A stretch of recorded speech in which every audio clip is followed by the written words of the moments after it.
ভারত থেকে নেমে আসা উজানের ঢলে পানিবন্দী লাখো মানুষ। যেদিকে চোখ যায় চারিদিকে অথই পানি। সবচেয়ে শোচনীয় পরিস্থিতি নোয়াখালী ও ফেনী অঞ্চলের। বন্যা দুর্গত সেসব এলাকায় শুক্রবারও ত্রাণ বিতরণ করেছে বিমান বাহিনী। দুর্গম এলাকায় সশরীরে পর্যবেক্ষণ করেছেন সেনাপ্রধান ওয়াকারুজ্জামান এবং বিমান বাহিনীর প্রধান air chief marshal Hasan Mahmud Khan. হেলিকপ্টারে ত্রাণ বিতরণ কার্যক্রম থেকে ফিরে বিস্তারিত জানাচ্ছেন জিয়াউল হক সবুজ। ছবি তুলেছেন এম সেলিম। পাখির চোখে দেখা ফেনী অঞ্চলের বন্যার পরিস্থিতি। যেদিকে দুচোখ যায় শুধু পানি আর পানি।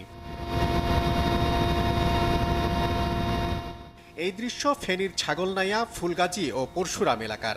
ত্রিপুরা থেকে নেমে আসা উজানের ঢল ও অতিবৃষ্টিতে প্রায় হাবুডুবু শতভাগ এলাকা।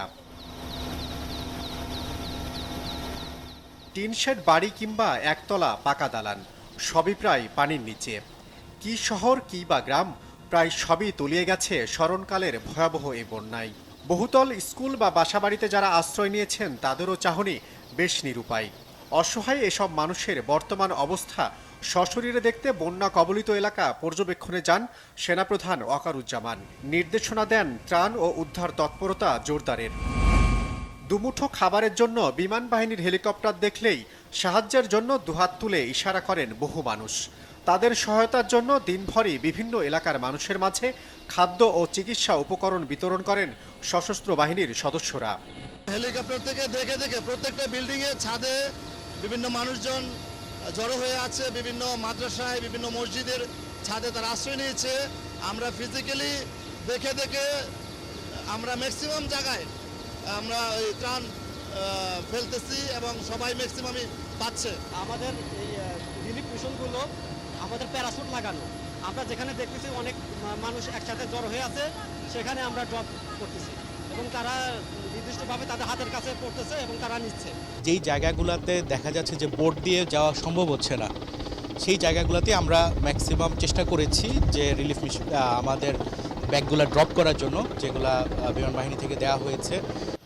এদিকে বন্যা কবলিত এলাকার সার্বিক পরিস্থিতি পর্যবেক্ষণ করেছেন বিমান বাহিনী প্রধান air chief marshal Hasan Mahmud খান।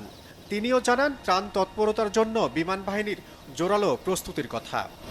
অনারেবল চিফ অ্যাডভাইজারের কাছ থেকে যেটা টপ প্রায়োরিটি দেওয়ার জন্য, এবং আমরা এটা টপ প্রায়োরিটি দিয়েছি। সকাল থেকে সন্ধ্যা পর্যন্ত অপারেশন করছি। এখনও 2টা হেলিকপ্টার সেই এলাকাতে আছে এবং আগামীকালকেও সকাল থেকে দিনের আলোতেই অপারেশন করতে হয়। আমরা আগামীকাল সকাল থেকে আবার এই অপারেশন করব। আসলে পরিস্থিতি খুব ভয়াবহ। ঢাকার সাথে যে রাস্তা এবং রেল পুরোপুরি পানির নিচে দেখলাম নিমজ্জিত হয়ে গিয়েছে এবং অনেকেই স্ট্র্যান্ডেড হয়ে ছাদে এবং বিভিন্ন জায়গায় আছে। তো আমাদের হেলিকপ্টার দিয়ে আমরা ইমিডিয়েটলি আজকে এবং আগামী যে কয়দিন প্রয়োজন হয়, যতদিন না আমরা রোড কমিউনিকেশন স্ট্যাবলিশ করতে পারবো, আমরা চালিয়ে যাব আমাদের অপারেশন। বন্যার মতো ভয়াবহ দুর্যোগ মোকাবেলায় ডিজাস্টার ম্যানেজমেন্ট সেল কাজ করছে বলেও জানিয়েছে বিমান বাহিনী। বাংলাদেশ সেনাবাহিনী এবং বিমান বাহিনীর তত্ত্বাবধানে এভাবেই ফেনীর দুর্গম এলাকায় জরুরি খাদ্য ও চিকিৎসা সহায়তা পৌঁছে দিচ্ছেন বাহিনীর সদস্যরা। দেশ সেবার মহান ব্রত নিয়ে যেই লক্ষ্য নিয়ে বাহিনীতে যোগ দিয়েছিলেন, তারই অংশ হিসেবে আগামীতেও দুর্গত মানুষের পাশে দাঁড়াবেন, এমনটাই প্রত্যয় তাদের। জিয়াউল হক সবুজ, বাংলা ভিশন, পরশুরাম, ফেনী।